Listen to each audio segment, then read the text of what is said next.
Por que sou assim? Segundo o homem interior, tenho prazer na lei de Deus, mas vejo outra lei nos meus membros, guerreando contra a lei da minha mente e me prendendo à lei do pecado que está nos meus membros. Romanos capítulo 7, versículo 22 e 23. Agora, chegamos ao conflito. Onde há esse deleite na lei de Deus, há outra lei nos meus membros. Assim diz Paulo, e parece-me que ele fala dela em 3 estágios diferentes. Ele pôde vê-la primeiro, e então teve que encontrá-la, e por fim, até certo ponto, foi escravizado por ela. Existe em cada um de nós uma lei do pecado. Ela sempre pode ser vista, mesmo quando não está em operação ativa, se nossos olhos estiverem iluminados.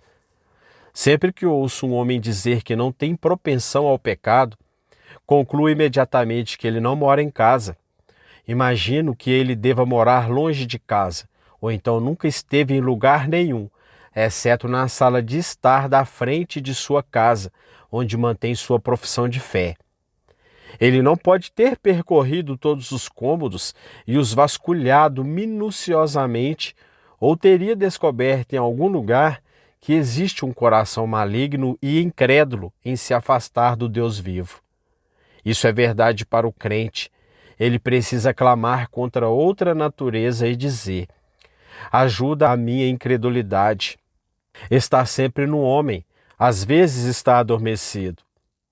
Não sei se o diabo alguma vez adormece, mas nossa natureza pecaminosa parece, por um tempo, fazê-lo.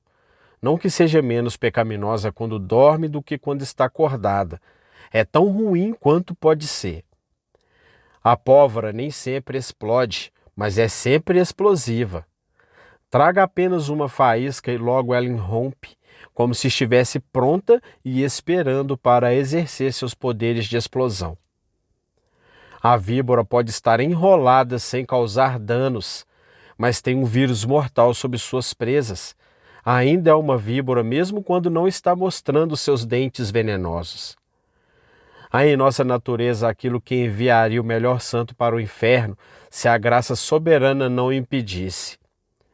Há um pequeno inferno dentro do coração de cada criança, e somente o grande Deus do céu pode dominar esse pecado pernicioso que habita em nós. Esse pecado surgirá quando menos se espera. Geralmente irrompe de repente, nos pegando de surpresa. Eu o conheci com tristeza, mas não vou ficar aqui fazendo muitas confissões a meu respeito. No entanto, conheci um homem que, ao participar de uma reunião de oração, sentiu seu coração muito elevado nos caminhos de Deus. Ele se aproximou muito de seu Pai Celestial, manteve doce comunhão com Cristo e desfrutou muito da comunhão do Espírito. Mal imaginava que, no momento em que a reunião de oração terminasse, alguém na congregação o insultaria e o afrontaria amargamente. Por ter sido pego de surpresa, sua ira foi despertada e ele falou imprudentemente com a língua. Seria melhor ter se calado. Agora, creio que aquele homem, se tivesse sido encontrado em qualquer outro momento, pois era de temperamento razoavelmente tranquilo, teria aceitado o insulto sem se ressentir ou responder.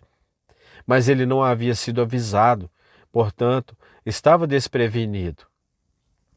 O próprio amor derramado em seu coração fez com que a animosidade que encontrou o chocasse ainda mais. Ele estivera tão perto do céu que esperava que todos os presentes tivessem pensamentos em harmonia com os seus.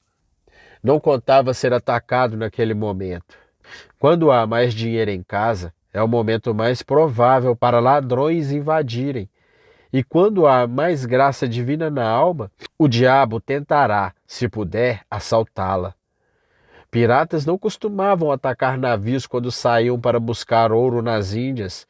Eles sempre os emboscavam quando voltavam para casa, com o objetivo de obter um rico espólio que valesse a pena capturar. Se você apreciou um sermão, se aproximou de Deus em oração, Se as Escrituras foram muito preciosas para você, pode esperar, naquele momento, que o dragão que dorme dentro de você acorde e perturbe a paz da sua alma. Deveríamos esperar algum perigo por perto quando recebemos muito prazer. Sejamos, portanto, os mais vigilantes nos períodos de tranquilidade. Essa natureza maligna, como você vê, às vezes se manifesta como ciúme quando somos revigorados pelo bem. Certamente se desenvolverá quando somos expostos ao mal. O homem que se congratula por não sentir propensões pecaminosas, pensamentos profanos, imaginações impuras, ideias presunçosas ou paixões turbulentas, precisa ser lembrado daquele ditado do velho Rutherford: quando a tentação dorme, o louco é sábio, a prostituta é casta, mas quando o vaso é perfurado, sai o que está dentro, seja vinho ou água. Ó minha alma, você só descansou por um tempo porque não houve nenhuma causa estimulante por um tempo. Colocada na companhia de pessoas piedosas e com a mente continuamente ocupada com coisas boas, os maus instintos podem adormecer, mas lançada em outra sociedade, basta uma leve provocação. E ó, quão rápido o mal que sempre esteve dentro se manifesta abundantemente. Há ervas daninhas em quase todos os solos. Se você lançar à terra de 3 ou 6 metros de profundidade, lá serão encontradas as sementes das quais elas crescerão. Ora, essas sementes não podem germinar até que sejam colocadas em um local conveniente. Então, deixe o sol brilhar, o orvalho cair e as ervas daninhas começarem a aparecer. Pode haver muitas ervas daninhas em nossa natureza, bem no fundo, fora de vista.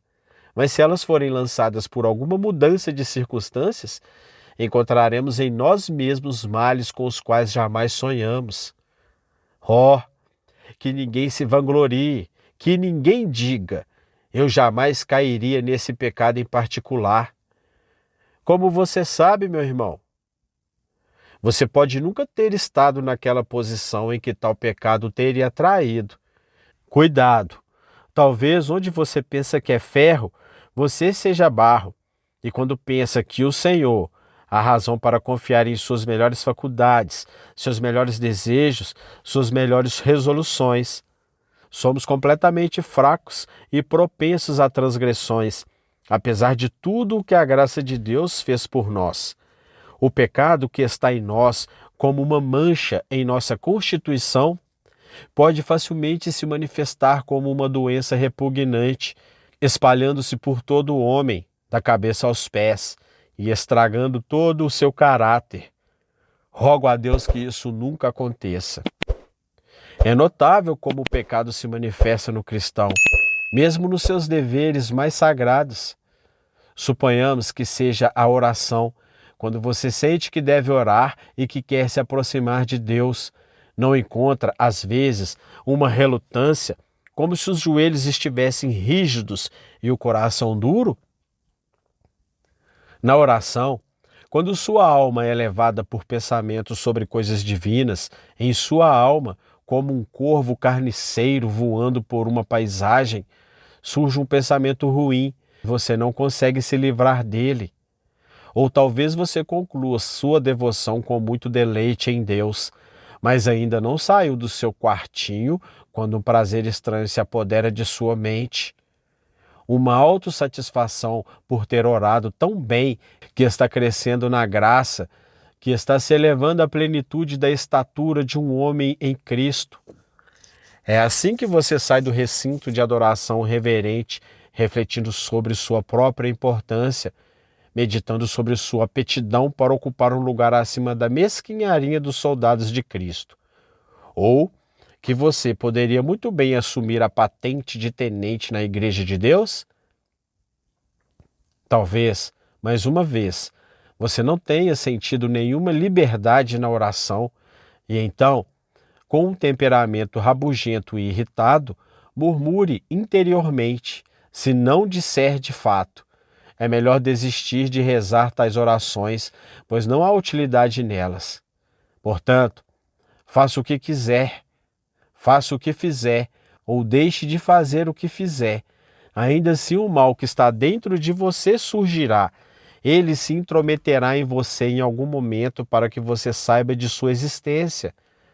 Você pode trancar a porta e imaginar que nenhum ladrão pode entrar, e começar a tirar suas roupas e ir descansar enquanto o ladrão ainda está debaixo da cama. Tantos pensaram: eu tranquei a porta contra essas tentações, e eis que elas estavam escondidas em sua alma, como as imagens que Raquel pegou e que estavam escondidas sob a mobília do camelo. Em algum lugar elas estavam escondidas, onde não as haviam descoberto. Aceite isso como certo, queridos amigos, e não duvide. O apóstolo Paulo viu, e você também pode se decidir olhar. Ele disse: vejo outra lei em meus membros. E essa lei em seus membros, ele continua nos dizendo, estava guerreando contra a lei de sua mente. Ela se esforçava para obter o domínio, mas a nova natureza, por outro lado, não a deixava obter o domínio. As velhas concupiscências lutam, e então a nova vida também luta, pois deve haver dois lados em uma guerra. Tal é a guerra que acontece dentro da alma renovada. Sabemos que essa guerra assume diferentes formas. Às vezes, tem sido assim. Um desejo errado entrou em um cristão e ele o detestou completamente, mas esse desejo o perseguiu repetidamente. Ele clamou a Deus contra isso, chorou por isso, não consentiu, teme que possa tê-lo achado doce ou palatável para si naquele momento, mas quando teve tempo para refletir, estremece só de pensar em ceder àquela tentação. E, no entanto, pela inquietude de sua própria carne e pelas represálias de Satanás, esse desejo odioso surgirá e surgirá novamente. Ele o ouvirá latindo atrás de si, como um cão farejador perseguindo sua presa, e às vezes ele dará um salto, o agarrará pela garganta e o derrubará. Será tudo o que aquele pobre homem puder fazer para conter aquela tentação feroz que surgiu em seu espírito. Posso testemunhar que tal guerra é uma provação terrível, pois às vezes dura dias, semanas e meses seguidos. Conheci cristãos pensativos que foram atormentados por dúvidas sugeridas sobre a inspiração das Escrituras, sobre a divindade de nosso Senhor, sobre a certeza da aliança da graça ou alguma outra doutrina fundamental de nossa santíssima fé. Ou pode até ser que a tentação tenha sido para a blasfêmia que o crente abominou de sua própria alma. No entanto, quanto mais amargamente ele a detestou, mais implacavelmente ela o perseguiu. Se ele o afugenta, ela retorna com força redobrada. É verdade? É mesmo? Talvez um sentimento hediondo esteja envolto em uma pequena frase elegante, e então ele assombrará a lembrança, e ele se esforçará em vão para desalojá-lo. Ela lançaria de bom grado o pensamento e as palavras que o revestem no poço sem fundo. Fora, espécrito maldito, ele gritará, e ele retornará como um fantasma dos próprios crimes. De onde vêm esses males? Às vezes, podem ser atribuídos a Satanás? Sim, mas mais comumente a tentação deriva sua força, bem como sua oportunidade, dos estados de ânimo ou hábito aos quais nossa própria constituição é propensa. No cumprimento de deveres públicos, ao esforçarmos todos os nossos nervos para servir ao Senhor, podemos encontrar homens cujo temperamento age sobre o nosso, agitando a bilis e nos fazendo pensar mal daqueles a quem estamos inclinados a fazer o bem. Nas sombras pacíficas do retiro, que os sábios buscam como alívio das distrações da sociedade, quantas fantasias estranhas e caprichos monstruosos frequentemente surgirão para indagar os conselhos de Deus. Quantas vezes eles foram atraídos para longe dos caminhos abertos, para invadir terrenos perigosos, para se perderem em labirintos, para abandonarem os passos do rebanho e assim se tornarem tontos e arrogantes.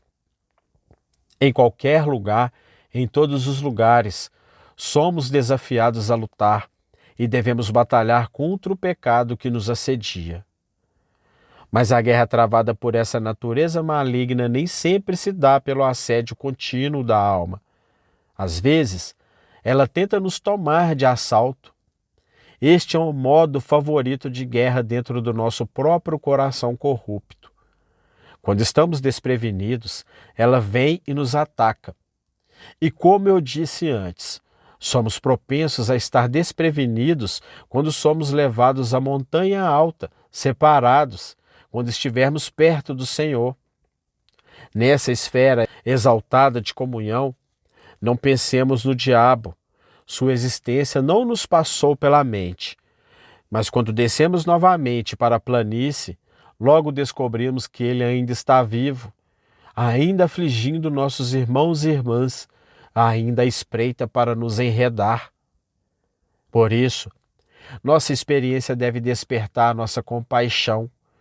Muitos cristãos foram surpreendidos por um pecado pelo qual deveriam ser grandemente culpados, mas pelo qual não deveriam ser condenados por seus companheiros cristãos com tanta severidade. Eles deveriam condenar o pecado, mas lembre-se, eles mesmos, para que não sejam também tentados.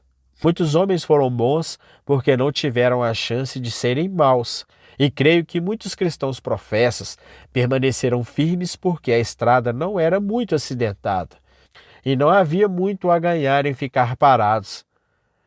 Não julguemos uns aos outros como Deus. Ele conhece as enfermidades de seus queridos filhos. Embora ele não dê desculpas para os pecados deles, ele é puro e santo demais para isso.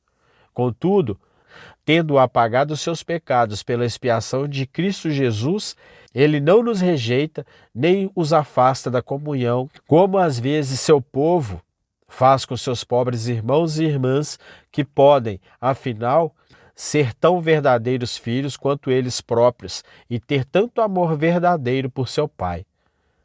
Essa natureza maligna, quando está em guerra, ri de nossas próprias resoluções e zomba de nossas tentativas de derrubá-la. Ela deve ser combatida pela graça divina. Nenhum braço, a não ser o Todo-Poderoso, pode vencer nossa corrupção natural. Como o Leviatã, ela ri da lança, considera-a apenas madeira podre. Você não pode lidar com um pecado que nos assedia como gostaria. Às vezes você pensa, vou feri-lo mortalmente. E no próprio ato de ferir um pecado, você está chamando o outro para a ação. Muitos homens tentaram superar suas propensões à covardia e caíram na presunção. Alguns tentaram ser menos pródigos em seus gastos e se tornaram mesquinhos. Alguns disseram, não serei mais orgulhoso, e então se tornaram mesquinhos.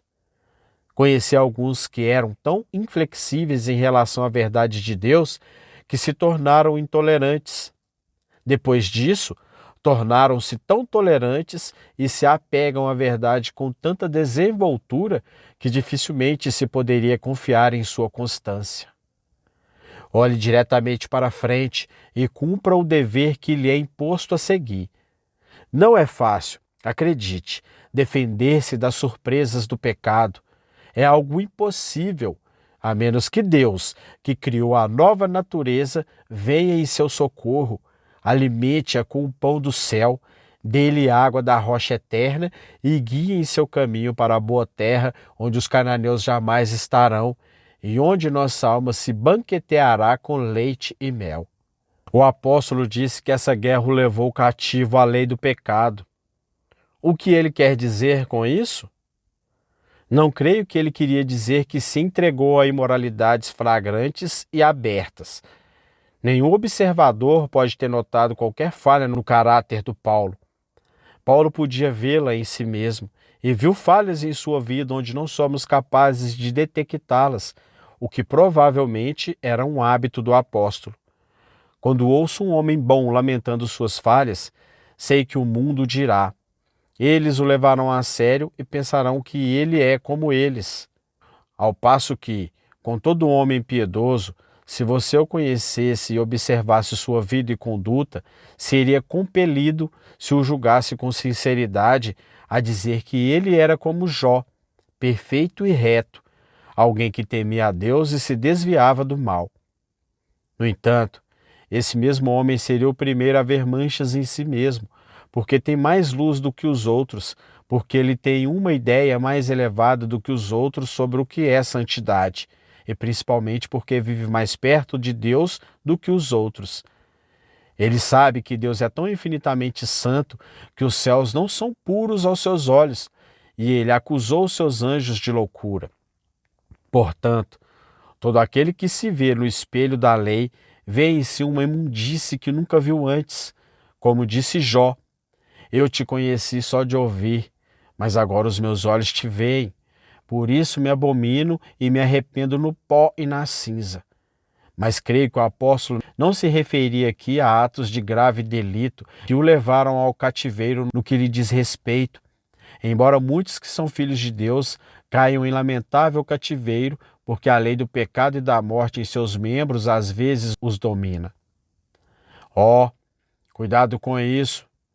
Chorem aqueles que cometeram grandes pecados, sendo filhos de Deus, embora tenham sido salvos. Foram salvos como que pelo fogo, e se pudessem lhe contar como seus ossos foram quebrados, como o Senhor os fez ver que ele odiava o pecado em sua própria família, ainda mais do que em qualquer outro lugar, se você pudesse ouvi-los confessar como perderam a luz de seu semblante, perderam os prazeres, perderam o doce sabor das promessas, isso faria você dizer: meu Deus, ser grato não apenas em me salvar no final, mas duramente toda a jornada.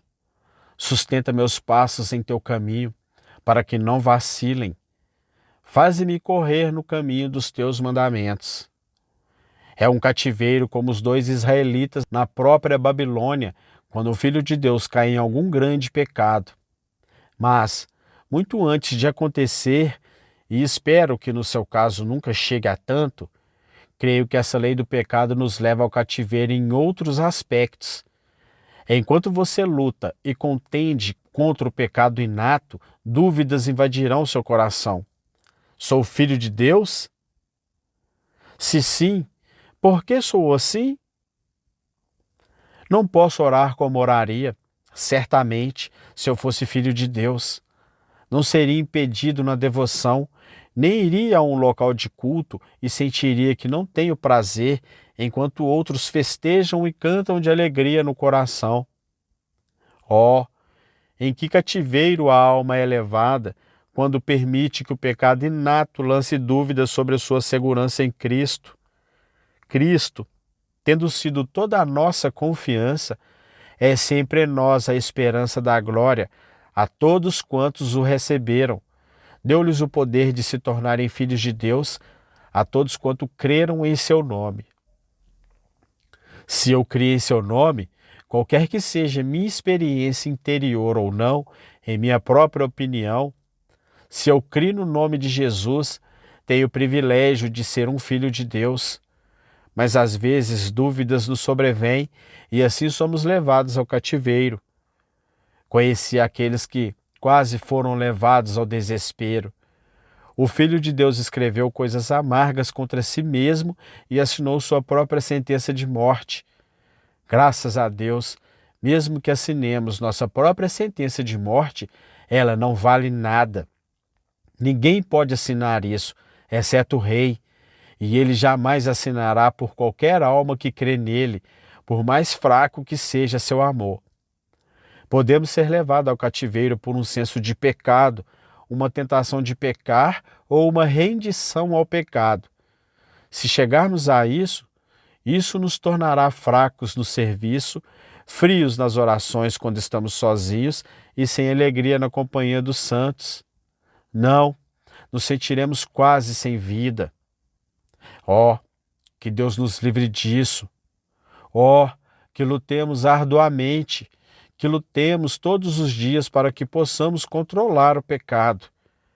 Que a graça divina, sim, aquela graça que está guardada em Cristo Jesus, nos garanta a vitória. Amém e amém.